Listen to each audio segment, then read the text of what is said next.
In the early winter of 1939, a young Polish countess crossed the snow-covered Carpathian mountains on skis, carrying nothing but a forged passport and a handful of British currency. Her name was Krystyna Skarbek, though in London she would become known as Christine Granville, the first woman ever to serve Britain's Special Operations Executive. In a war dominated by men and machines, her greatest weapons were charm, courage, and an unbreakable will. Maria Krystyna Janina Skarbek was born on the 1st of May, 1908, in Warsaw, into a world of privilege that would not survive the century.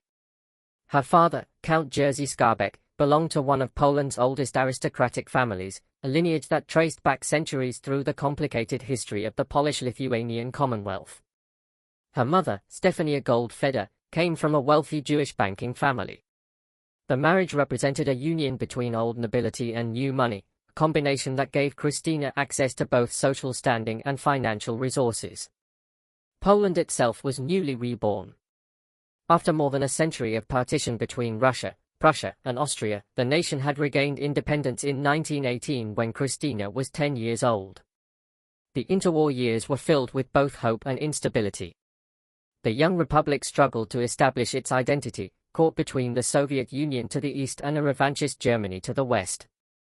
For families like the Skarbeks, these were years of uncertainty masked by social gaiety, a last golden moment before the continent descended once more into darkness. Krystyna grew up between two worlds. She spent summers at her family's estate in the countryside and winters in Warsaw, where she attended exclusive schools and was presented at society events. She learned to speak French, German, and English fluently.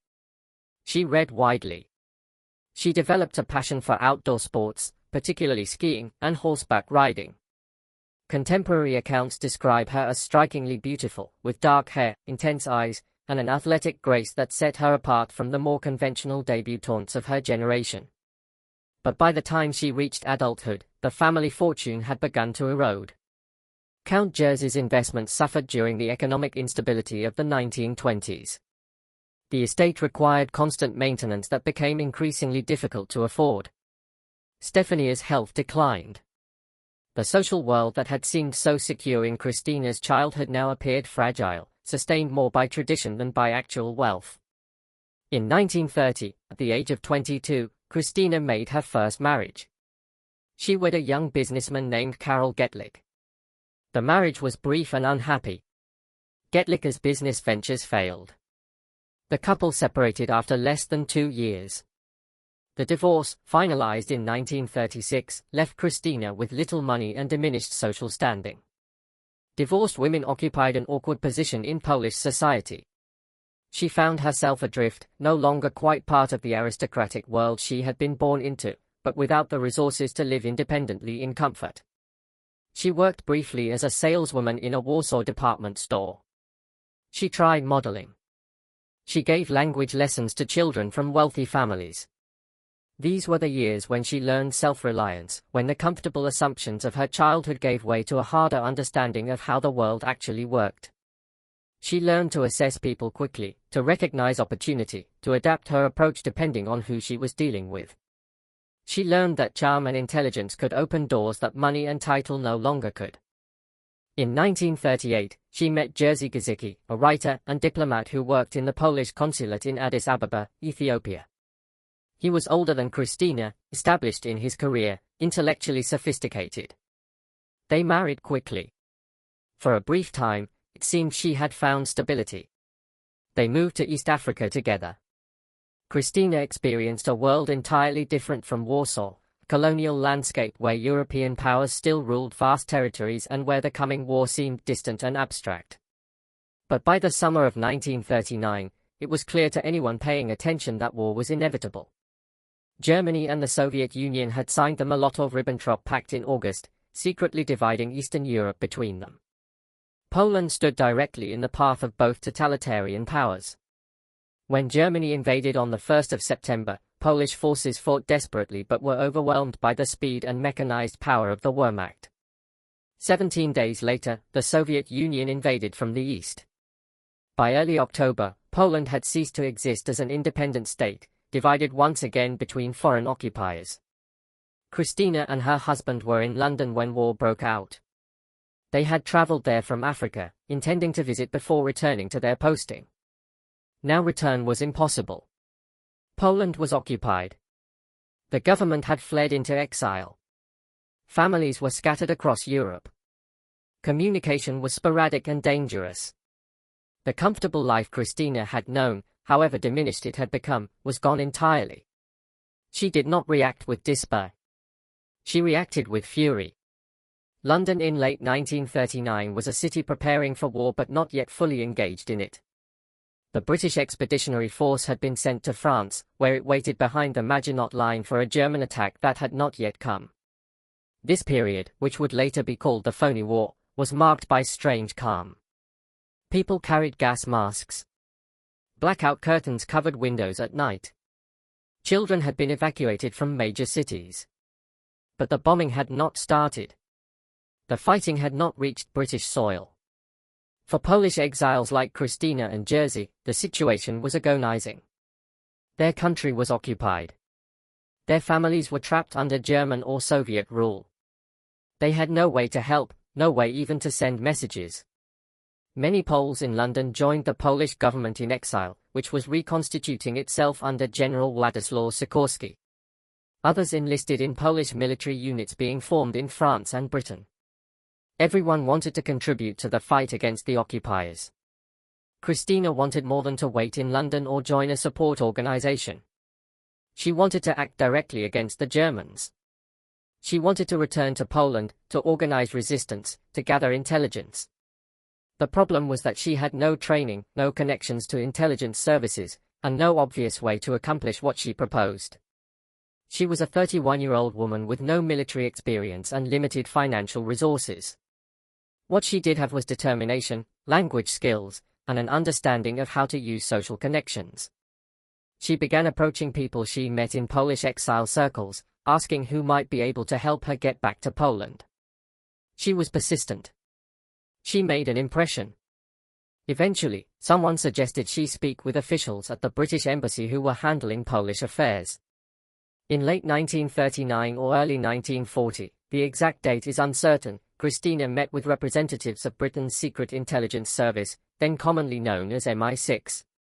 She proposed that she be sent back to Central Europe to gather intelligence and help organize resistance networks. The idea must have seemed audacious. Women were not typically employed as field agents. Poland was occupied and sealed off. Getting in and out would be extremely dangerous, probably impossible. But British intelligence was desperate for information from occupied Europe. The phony war would not last forever. When the real fighting began, intelligence about German military dispositions, industrial production, and lines of communication would be vital. Poland occupied a strategic position. It was the corridor through which any German attack on the Soviet Union would have to pass. It bordered East Prussia and Czechoslovakia. Intelligence from Poland could reveal German intentions and capabilities. Moreover, Krystyna had assets that trained intelligence officers lacked. She spoke fluent Polish, French, and German. She had an aristocratic bearing that allowed her to move in social circles where useful information might be obtained. She had family connections in Poland that could provide cover and contacts. And perhaps most importantly, she was willing to take risks that trained agents might hesitate to accept. In January 1940, Krystyna Skarbek was unofficially recruited by British intelligence. She was not given extensive training. She was not taught codes or tradecraft in any systematic way. She was given money, false documents, and instructions to make her way to Budapest, which was still neutral, and from there to establish contact with resistance elements in Poland and smuggle out intelligence. Her official cover was that she was a journalist. Her code name, at this stage, was not yet established. She traveled with her husband, Jerzy Gzycki, who would provide some measure of protection and assistance, though he was not himself recruited as an agent. The journey took her through Italy, which had not yet entered the war, and then to Hungary. Budapest in early 1940 was a cosmopolitan city filled with refugees, exiles, spies, and diplomats. Hungary was officially neutral, though its sympathies leaned toward Germany. The Hungarian government was trying to navigate between the great powers, maintaining independence while not provoking Hitler. The city was full of intrigue. Hotels and cafes served as meeting points for agents from multiple countries. Information was a commodity traded in whispered conversations. Krystyna established herself in Budapest and began making contacts. She sought out Poles who had fled the occupation. She learned about routes across the borders. She gathered information about conditions inside Poland. And she began planning her first crossing. The Carpathian Mountains form a natural barrier between Hungary and southern Poland. In winter, the passes are treacherous, covered in deep snow and swept by bitter winds. Patrols from both German and Slovak forces monitored the main routes. But the mountains are vast, and it is impossible to guard every approach. Experienced skiers who knew the terrain could cross at remote points where patrols were infrequent. Krystyna was an experienced skier. She had spent winters in the Tatra Mountains as a young woman. She knew how to navigate in snow and cold. In February 1940, she made her first crossing into Poland, traveling on skis through high mountain passes, carrying forged documents and a small amount of money. The details of this first mission are fragmentary. What is known is that she successfully reached occupied Poland, made contact with resistance elements, and returned to Budapest with intelligence about German military installations and troop movements. The crossing took days. She slept in barns and mountain huts. She avoided patrols and checkpoints. She relied on the assistance of local Poles who were sympathetic to the resistance. When she returned to Budapest, she reported to British intelligence officers operating under diplomatic cover at the embassy. The information she brought was valuable enough that she was immediately sent back. Over the following months, she made multiple crossings, each time carrying intelligence out of Poland and smuggling money and instructions back in. The work was exhausting and terrifying. Every crossing risked arrest, imprisonment, and execution. The Germans treated anyone caught crossing borders illegally as a spy. Punishment was summary. But Krystyna continued. She developed a network of contacts on both sides of the border. She learned which routes were safest, which officials could be bribed, which villages were sympathetic to the resistance. She became an expert in the practical details of clandestine border crossings. During this period, she also met a man who would become her most important collaborator and, eventually, her lover. Andrzej Kowalski, known by the alias Andrew Kennedy, was a Polish army officer who had escaped from Poland after the invasion. He had lost part of one leg during combat but refused to let the injury limit him. He was working in Budapest as a freelance intelligence gatherer, passing information to British contacts. He and Krystyna met through mutual Polish exile connections. Kowalski was practical, resourceful, and completely committed to fighting the occupation. He and Krystyna formed a working partnership that quickly deepened into a personal relationship. They complemented each other. Krystyna was bold and improvisational, willing to take enormous risks if she thought they would yield results. Kowalski was more methodical, focused on building sustainable networks and maintaining security. Together, they became one of the most effective intelligence teams operating in Central Europe during the early years of the war. Their most significant operation during this period was obtaining intelligence about German preparations for the invasion of the Soviet Union. In early 1941, Germany and the Soviet Union were still technically allies under the terms of the Molotov-Ribbentrop Pact. But rumors circulated that Hitler was planning to break the agreement and attack eastward. British intelligence desperately wanted confirmation. Krystyna and Kowalski managed to obtain documents that indicated massive German troop movements toward the Soviet border. They photographed military maps showing concentration points and supply routes. They compiled reports from Polish resistance sources who had observed German logistics preparations. This intelligence was smuggled out of Hungary through British diplomatic channels and reached London in the spring of 1941. The British passed the intelligence to the Soviets, who received it with skepticism. Stalin refused to believe that Hitler would break the pact.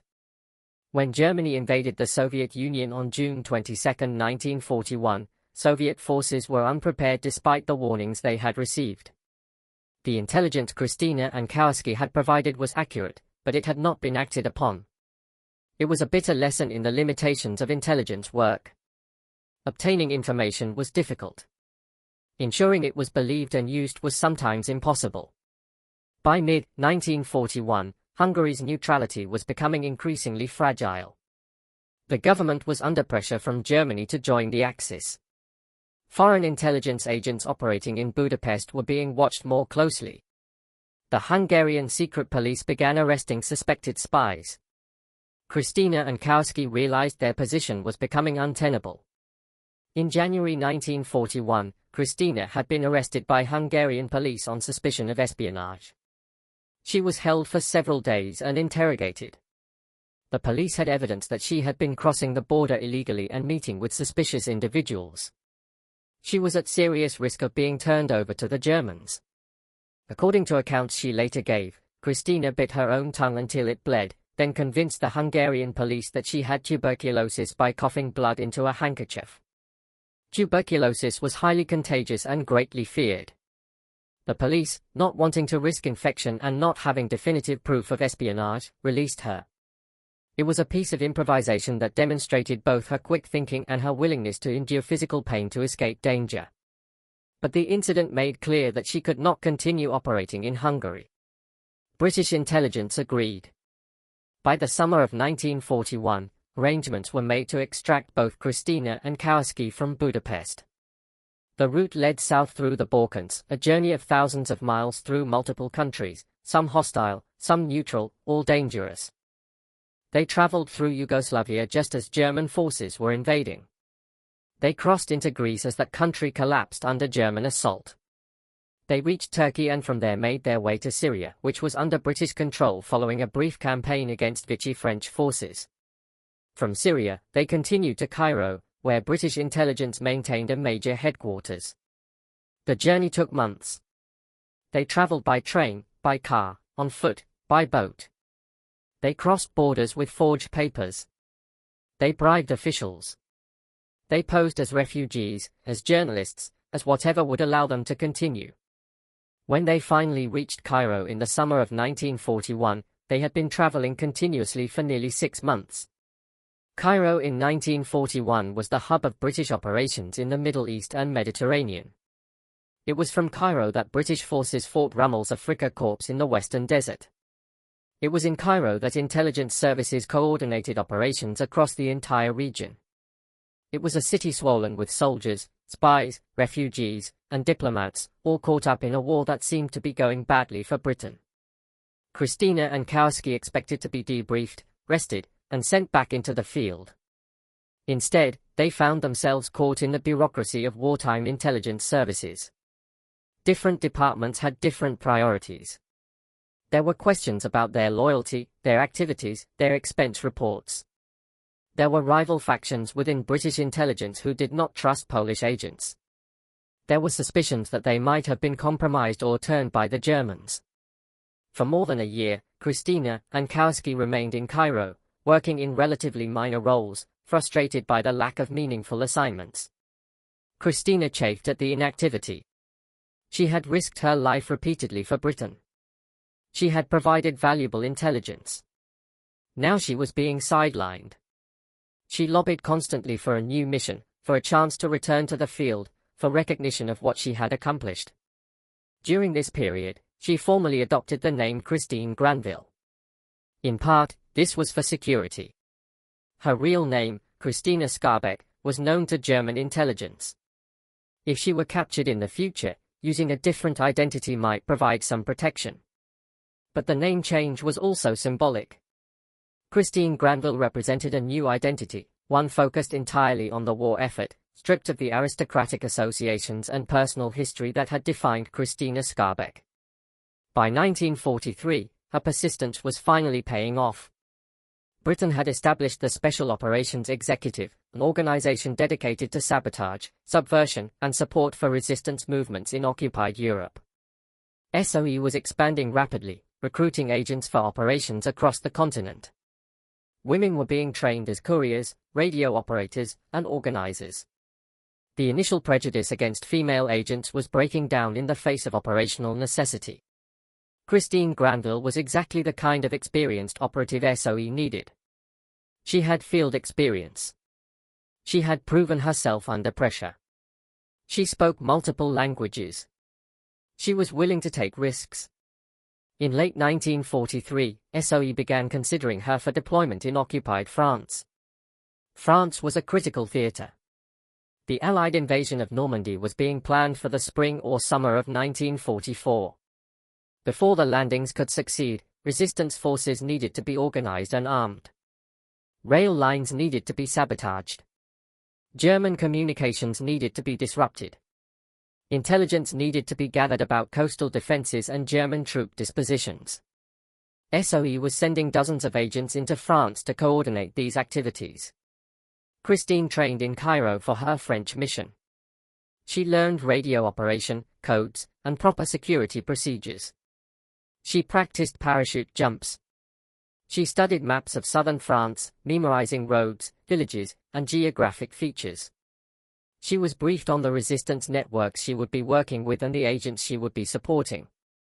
Her primary role would be as a courier. She would carry messages between different resistance groups, coordinate activities, and serve as a liaison between local resistance leaders and the SOE officer commanding operations in the region. It was dangerous work. Couriers traveled constantly, moving through checkpoints and past German patrols, carrying information that would be fatal if discovered. In July 1944, Christine Granville parachuted into occupied France. She was 36 years old. She had been at war for nearly 5 years.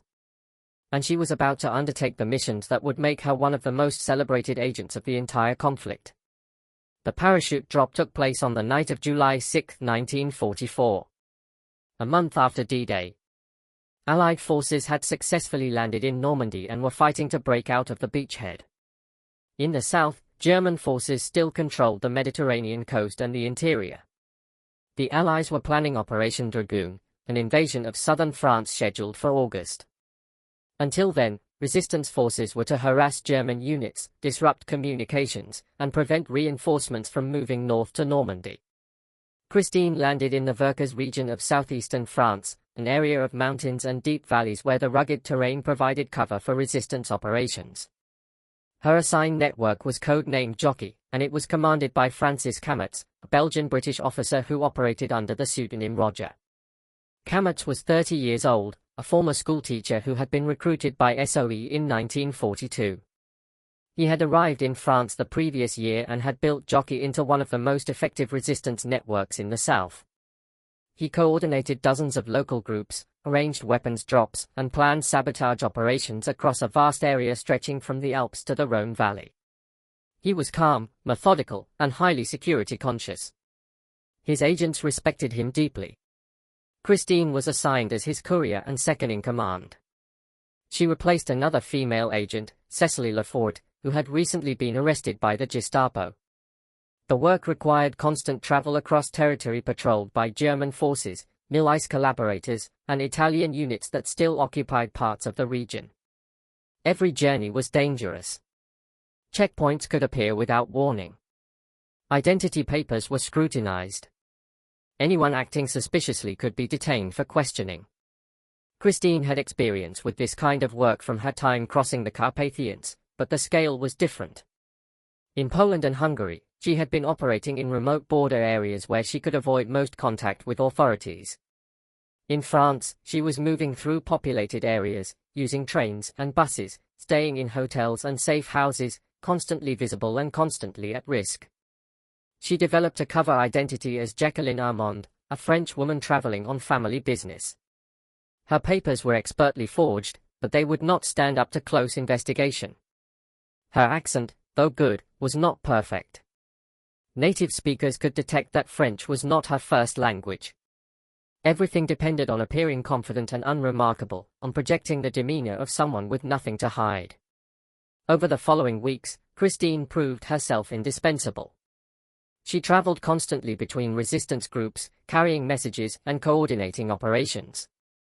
She helped organize weapons drops, ensuring that supplies reached the right people and were properly distributed. She gathered intelligence about German troop movements and defensive positions, information that was radioed back to London and used to plan airstrikes and sabotage operations. She also began undertaking missions that went beyond her official role as courier. In late July, she led a small team that blew up a bridge used by German forces to move supplies. In early August, she helped organize an ambush of a German convoy, an operation that resulted in the destruction of several vehicles and the capture of documents containing information about German defensive plans. Kametz came to rely on her completely. She had operational experience that most resistance fighters lacked. She could assess tactical situations quickly. She remained calm under pressure. And she had a quality that is difficult to define but essential in clandestine work: she could convince people to trust her. Resistance leaders who were suspicious of outsiders accepted her after a single meeting. Civilians who were asked to provide shelter or assistance found themselves agreeing even though they knew the risks. German soldiers at checkpoints waved her through after brief conversations. Part of this was appearance. She was strikingly attractive, and she understood how to use that to her advantage. She dressed well, carried herself with confidence, and knew when to be charming and when to be coldly aristocratic. She could flirt with a checkpoint guard one moment and speak with absolute authority to a resistance commander the next. She adapted her approach to whatever the situation required. But beyond appearance and charm, there was something deeper. People who met Christine Granville sensed that she was genuinely unafraid. Not reckless, but unafraid. She did not hesitate when action was required. She did not waste time on doubt or second-guessing. She made decisions quickly and committed to them fully.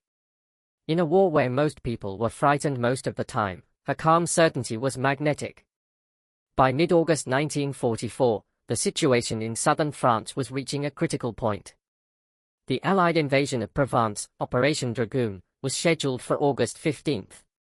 German forces were preparing to withdraw northward to avoid being cut off. Resistance groups were being ordered to intensify their activities, to disrupt German communications and slow their retreat. The next few weeks would determine whether thousands of German soldiers would escape encirclement or be captured. It was during this period that Christine Granville undertook the operation that would become her most famous exploit: the rescue of Francis Kametz from German custody. On August 11, 1944, Francis Kametz was traveling near the town of Digne-les-Bains in the Alps of Haute-Provence. He was accompanied by Zan Fielding, another SOE officer, and a French resistant named Christian Sorensen. They were moving between safe houses, coordinating final preparations for resistance operations that would begin when the Allied invasion started. At a checkpoint outside the village of Seine-les-Alpes, their car was stopped by a German patrol. The Germans were conducting random searches in response to increased resistance activity. Kametz and his companions were ordered out of the vehicle. Their papers were examined. Something about the documents raised suspicion. They were taken to the local German headquarters for further questioning. Within hours, the Germans realized they had captured important resistance figures. Documents found in the car included maps and coded messages. Under interrogation, the three men maintained that they were French civilians, but the Germans did not believe them. By the evening of August 11, they had been transferred to a prison in Digne and classified as terrorists. Under German occupation policy, captured terrorists were to be executed without trial. The news reached Christine Granville on August 12. She was in a nearby village when a resistant brought word that Kametz had been arrested. The message included critical information. The Germans had not yet identified Kametz as the commander of the jockey network. They believed they had captured resistance operatives, but they did not know they had captured one of the most important SOE officers in southern France. This meant there was a narrow window of opportunity. Once German intelligence examined the case more closely, Kametz would be identified and immediately executed. But if Christine acted quickly, it might be possible to convince the Germans that their prisoners were not important enough to warrant execution, or alternatively, to arrange their release through bribery. The logical course of action was to report the situation to London and wait for instructions. But there was no time. The invasion was scheduled for August 15, just 3 days away. Kametz and the others would likely be executed before any rescue could be organized from outside. Christine decided to act immediately. She made her way to Digne, arriving on the morning of August 13. The town was tense. German forces were preparing defensive positions. Collaborationist MI6 units patrolled the streets. The prison where Kametz was held was in the center of town, guarded by regular Wehrmacht troops. Christine's plan was audacious to the point of recklessness.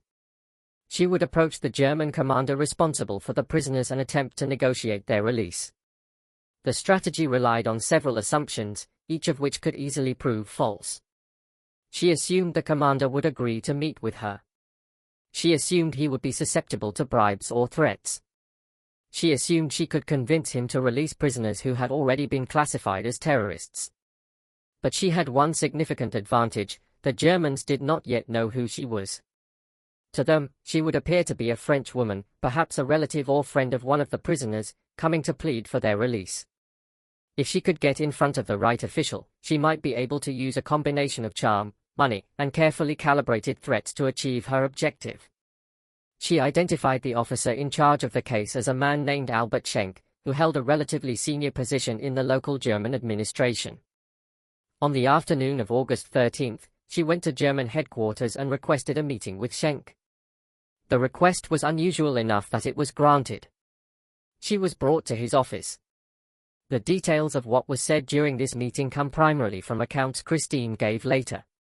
According to these accounts, she presented herself as a British agent, though she did not reveal her true identity. She told Schenk that she represented British intelligence and that she had come to arrange the release of the 3 prisoners. This was an extraordinary gamble. Admitting to being a British agent in the middle of a German military headquarters would normally guarantee immediate arrest. But Christine calculated that Schenk, like many German officers in France in August 1944, was aware that the war was lost. The Allied invasion was coming. German forces in southern France would soon be in retreat. Officers who had committed atrocities might face prosecution after the war. She offered Schenk 2 things, money and a promise. The money was substantial, British currency and gold that she had access to through resistance networks. The promise was more subtle. She suggested that if he released the prisoners, British authorities would remember his cooperation when the war ended. If he executed them, his name would be recorded as responsible for their deaths, and he would be held accountable. The conversation lasted hours. Schenk was initially hostile, then suspicious, then thoughtful. Christine presented her case with absolute confidence, never wavering, never showing fear. She was gambling that Schenk was rational enough to see which way the war was going and self-interested enough to want to be on the winning side when it ended. There was another element to her strategy. She told Schenk that Allied forces were about to invade southern France and that Dine would be liberated within days. This was true, though Schenk had no way of knowing whether she was bluffing. She claimed that if the prisoners were harmed, British forces would make the local German garrison a priority target. If they were released unharmed, the town might be spared heavy fighting. By the evening of August 13, Schenk had made his decision. He agreed to release the prisoners, but not directly to Christine. They would be released into the custody of a French intermediary, and only after Christine had provided proof that she could deliver the money she had promised. Christine arranged for resistance members to bring the funds to Dine. On the afternoon of August 14, Schenk received payment. On August 17, just hours before Allied forces reached Dine, Francis Kametz, Zan Fielding, and Christian Sorensen were released from prison. The operation succeeded. 3 men who would certainly have been executed were saved. The Jockey Network's commander was returned to his post at a critical moment. And Christine Granville had accomplished something that no amount of weapons or military force could have achieved: she had convinced an enemy officer to betray his orders. The story of the Dine rescue spread quickly through SOE and resistance circles. It became legendary, a perfect example of how courage and improvisation could achieve results that conventional military operations could not. After the war, Francis Kametz described Christine's actions as the most remarkable display of bravery and tactical intelligence he had witnessed during the entire war. But Christine herself did not dwell on the success. By the time Kametz was released, Allied forces were already landing on the beaches of Provence. The liberation of southern France was beginning. There was work to do. Operation Dragoon commenced on August 15, 1944, when Allied forces landed on the Mediterranean coast between Toulon and Cannes. American, British, Canadian, and Free French units pushed inland against lighter resistance than anticipated. German forces, already weakened by the demands of fighting in Normandy and the Eastern Front, began withdrawing northward.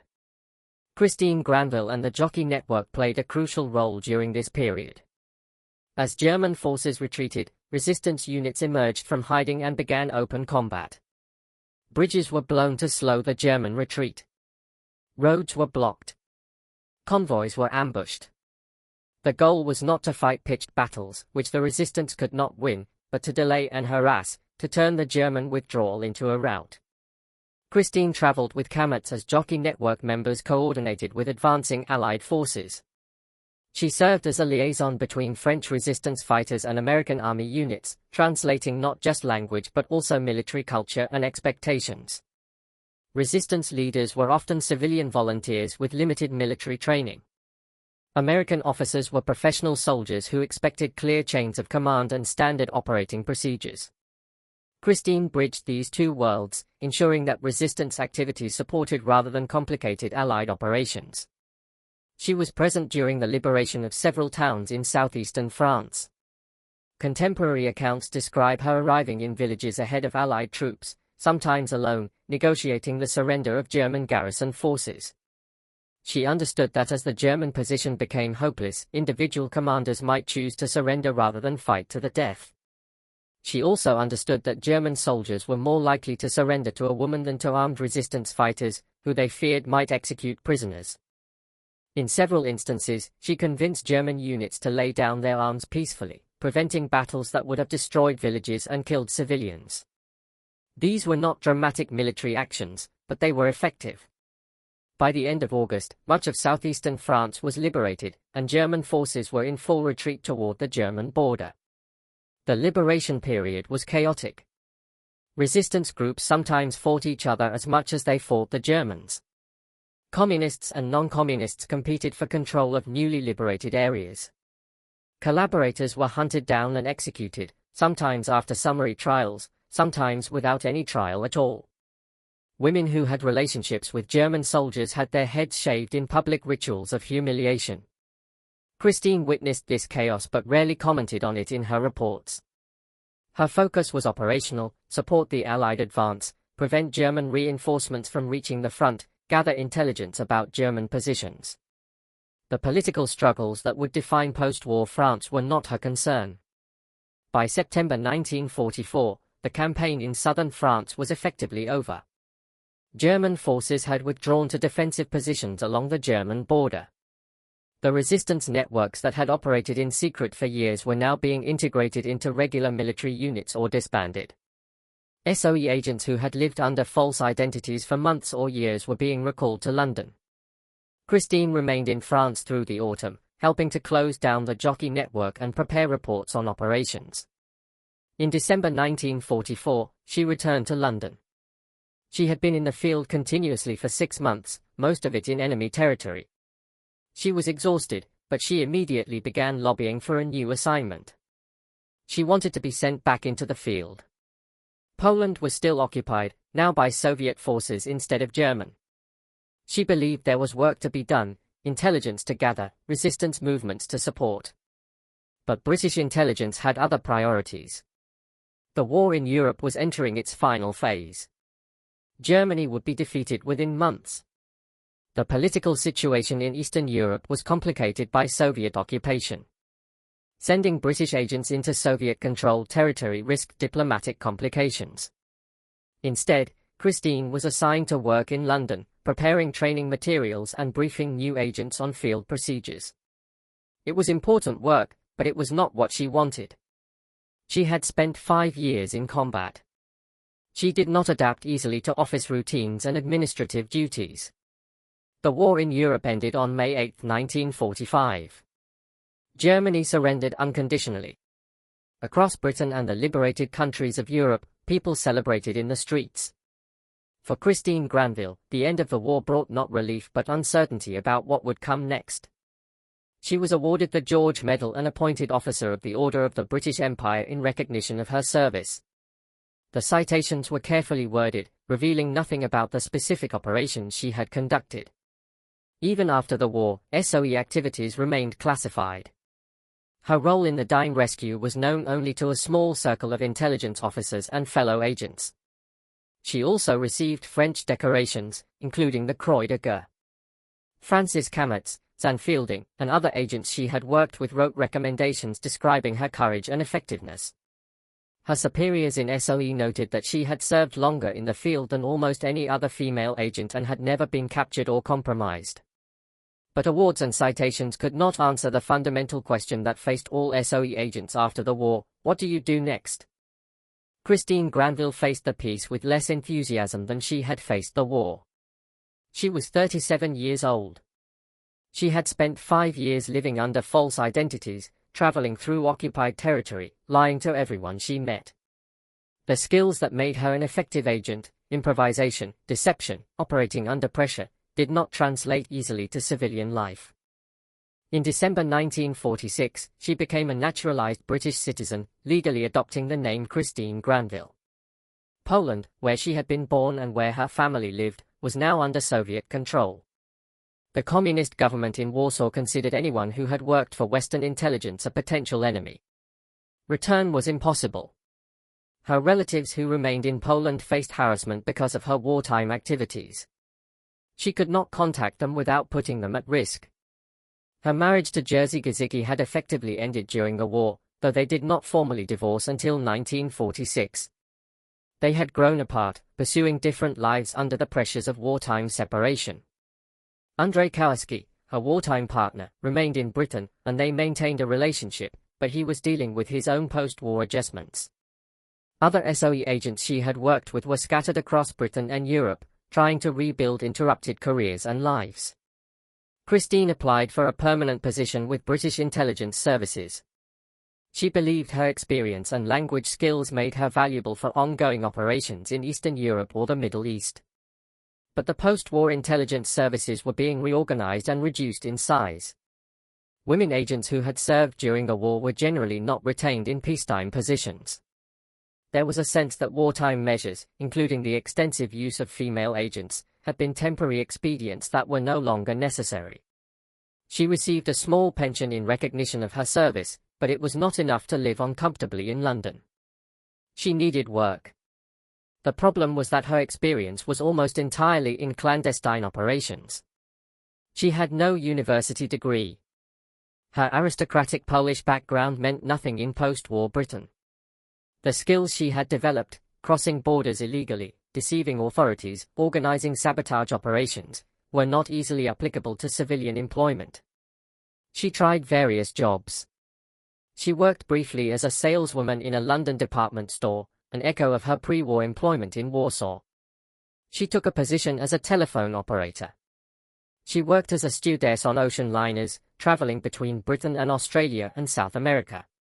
The work was poorly paid and often tedious, but it provided income and the opportunity to travel, which was at least preferable to staying in one place. Her financial situation was precarious. She lived in cheap hotels and rented rooms, moving frequently, never establishing a permanent home. She maintained contact with other former SOE agents, meeting occasionally in London pubs to share memories and frustrations. There was a community of former agents who understood what she had experienced, but it was a small community, and they were all struggling with their own adjustments to peacetime. She also discovered that while her wartime service was officially recognized, it was not widely known or understood. SOE remained classified. The stories of what agents like Christine had accomplished were buried in secret files. To the general public, the war had been won by conventional military forces. The role of intelligence and sabotage operations was acknowledged only in vague terms. Christine Granville's name meant nothing to most people. This anonymity bothered her less than the financial insecurity. She had never sought fame. But she had expected that her service would provide some measure of security after the war, some recognition that would translate into stable employment or at least a sufficient pension. Instead, she found herself working as a stewardess, serving meals to passengers who had no idea that the woman in uniform had once negotiated with Gestapo officers and rescued British agents from execution. In 1951, while working aboard a ship traveling to South America, she met a man named Dennis Muldowney. He was a steward on the same ship, a few years younger than Christine, working-class background, no education beyond basic schooling. They began a relationship during the voyage. It was casual at first, a shipboard romance that both seemed to understand would end when they returned to port. But Muldowney became obsessed with Christine. He misunderstood the nature of their relationship. He believed they had a future together, that she would marry him, that they would build a life together. Christine tried to make clear that this was not what she wanted. She was not interested in marriage. She valued her independence, however precarious it might be. She had no intention of settling into conventional domesticity with a man she barely knew. Muldowney did not accept this. When Christine made it clear that their relationship was over, he began following her. He showed up at places where she worked. He sent letters. He made threats. By early 1952, Christine was frightened enough that she complained to police, but there was little they could do. Muldowney had not committed any crime. He was persistent and obsessive, but there were no laws against that. In June 1952, Christine was living in a small hotel in Kensington, the Shelburne Hotel on Lexham Gardens. She was working as a stewardess and saving money, planning to take another overseas voyage. On the evening of June 15, she returned to the hotel after spending time with friends. Dennis Muldowney was waiting in the lobby. What happened next took less than a minute. Muldowney approached Christine as she entered. There was a brief conversation. Witnesses later reported that Christine told him she was leaving for a new job overseas and did not want to see him again. Muldowney pulled out a knife. He stabbed her multiple times in the chest. Christine collapsed on the lobby floor. Hotel staff rushed to help, but the wounds were fatal. She died within minutes. Muldowney was arrested immediately. He made no attempt to flee. He pleaded guilty to murder at his trial. The prosecution presented evidence of his obsessive behavior and Christine's attempts to end their relationship. The defense argued diminished responsibility, claiming Muldowney had been driven to temporary insanity by Christine's rejection. The jury deliberated briefly and returned a guilty verdict. During the trial, police investigated Christine's background. They discovered her wartime record. Newspapers reported that the murdered woman had been a decorated secret agent, one of Britain's most celebrated female operatives during the war. The story generated headlines for a few days. People were shocked that a war hero had been reduced to working as a stewardess and living in a cheap hotel. There were questions about why she had not been better supported after the war. But the attention was brief. Dennis Muldowney was hanged at Pentonville Prison on September 30, 1952. Christine Granville was buried at St. Mary's Catholic Cemetery in Kensal Green, London. The funeral was attended by a small group of former SOE agents and Polish exiles. There was no official representation from British intelligence services. No formal recognition from the government. She was 44 years old. For decades after her death, Christine Granville remained a footnote in World War II history. SOE records were not fully declassified until the 1990s. Accounts of her operations existed in classified files, but the general public knew little about what she had accomplished. Former agents who had worked with her occasionally mentioned her name in memoirs and interviews, but without access to official records, the full scope of her service remained obscure. The few accounts that did exist often emphasized her appearance and personal relationships rather than her operational accomplishments. She was described as beautiful, mysterious, glamorous, attributes that were accurate but that overshadowed her actual intelligence work. The focus on romance and personal tragedy, particularly her murder by a jealous ex-lover, reinforced stereotypes about female agents rather than acknowledging her as a skilled intelligence operative. Gradually, as SOE records became public, historians began piecing together the full story. Researchers gained access to mission reports, personnel files, and after-action debriefings. What emerged was a picture of one of the most effective agents Britain employed during the war, someone who had served longer in the field than almost any other female operative and who had conducted operations that directly saved lives and changed outcomes. The Dime rescue, in particular, became recognized as one of the most remarkable exploits of the entire war. Francis Cammaerts, who survived the war and lived into his 90s, spoke frequently about Christine's courage and tactical intelligence. He described her as the bravest person he had ever met, someone who made decisions instantly and executed them with absolute conviction. Other agents who worked with her echoed these assessments. Historians also began documenting her earlier operations in Poland and Hungary, the ski crossings through the Carpathians, the intelligence about German preparations for the invasion of the Soviet Union, the network building in Budapest. These operations, conducted before SOE even existed in its full form, demonstrated that she had been an effective intelligence operative from the very beginning of the war. In 2012, English Heritage installed a blue plaque at the Shelburne Hotel in Kensington, marking the site of her death. The plaque identifies her as one of Britain's most distinguished secret agents. It is a small memorial, but it represents official recognition of her service. Biographies have been written. Claire Mully's comprehensive account, published in 2012, brought Christine's story to a wider audience. The book drew on newly declassified documents and interviews with people who had known her. It presented a complex portrait of someone who was brilliant, difficult, brave, and ultimately failed by the society she had served. There have been calls for more formal recognition. Some historians argue that Christine Granville should be honored with a statue or a more prominent memorial. Others point out that her service was already recognized during her lifetime with the George Medal and the OBE, and that post-war hardship was common among many former agents, not unique to her case. What is clear is that Christine Granville's story raises uncomfortable questions about how societies treat people who serve in wartime intelligence operations. She was recruited because she was willing to take extraordinary risks. She succeeded because she was resourceful, brave, and willing to improvise in dangerous situations. When the war ended, those same qualities made her difficult to integrate into peacetime society. Intelligence work requires deception. It requires operating outside normal social rules. It requires making life-and-death decisions without formal authority or clear guidance. People who can do this effectively are, almost by definition, people who do not fit easily into conventional civilian roles.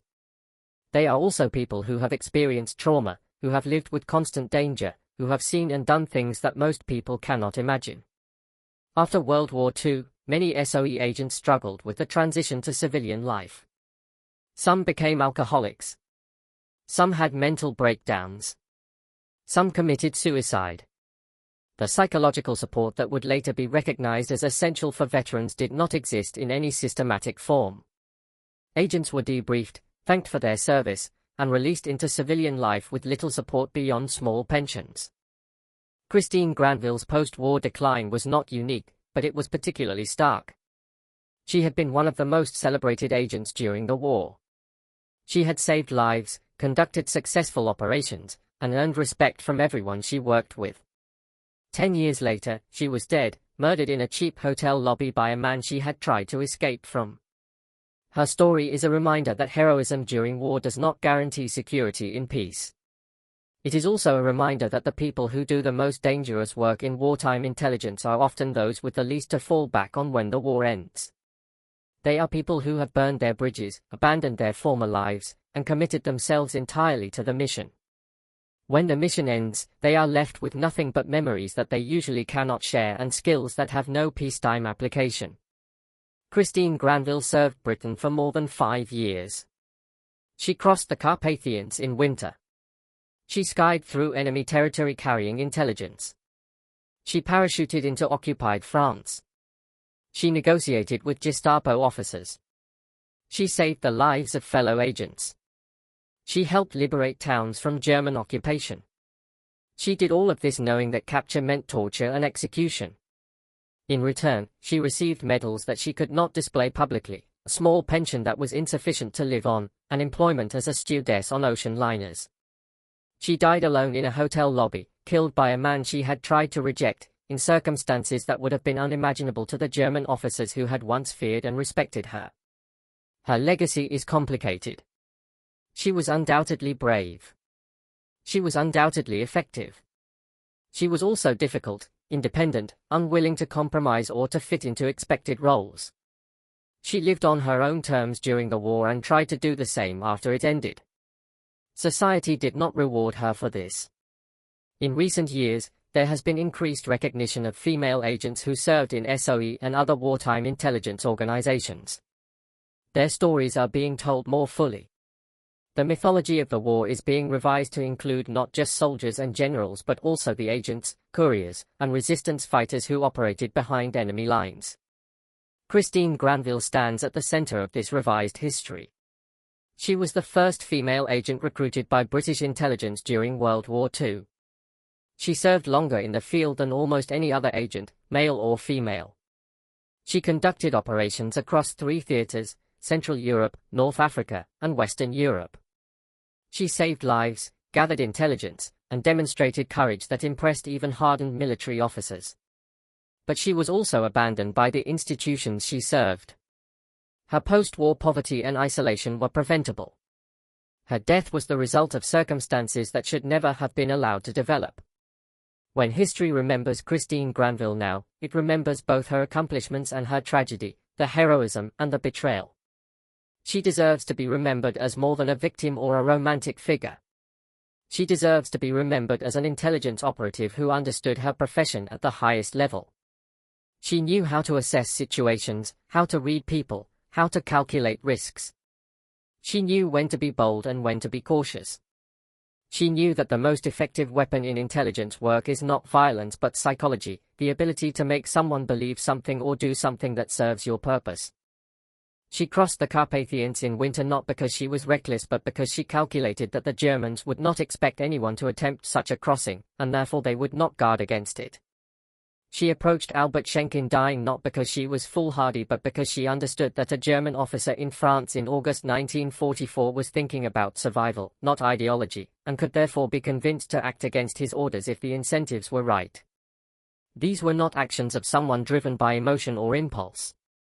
They were the actions of someone who understood operational reality and who was willing to act on that understanding even when the risks were extreme. Christine Granville fought the Second World War with intelligence, courage, and an absolute commitment to defeating fascism. She crossed borders, negotiated with enemies, and saved lives. She did work that mattered. She made a difference. She died in a hotel lobby in Kensington, murdered by a man who could not accept rejection, 7 years after the war she had fought so hard to win. Her grave in Kensal Green is marked with a simple stone. Visitors sometimes leave flowers. The blue plaque on the Shelburne Hotel identifies the place where she was killed. These are small memorials for someone who accomplished so much. But perhaps they are enough. Christine Granville did not seek fame. She sought only to fight, to matter, to make a difference in a war against an enemy she understood to be evil. She succeeded in that goal. She was one of the most effective agents Britain ever employed. She saved lives. She changed outcomes. That she died in poverty and was murdered by a jealous lover is a tragedy. That she lived with courage and fought with extraordinary effectiveness is what history should remember. She was Christine Granville. She was Krystyna Skarbek. She was the spy in red lipstick who crossed mountains in winter and negotiated with the Gestapo. She was the first female agent of British intelligence in World War II and one of the bravest people who ever lived. Her war ended in 1945. Her life ended in 1952. Her story continues to be told.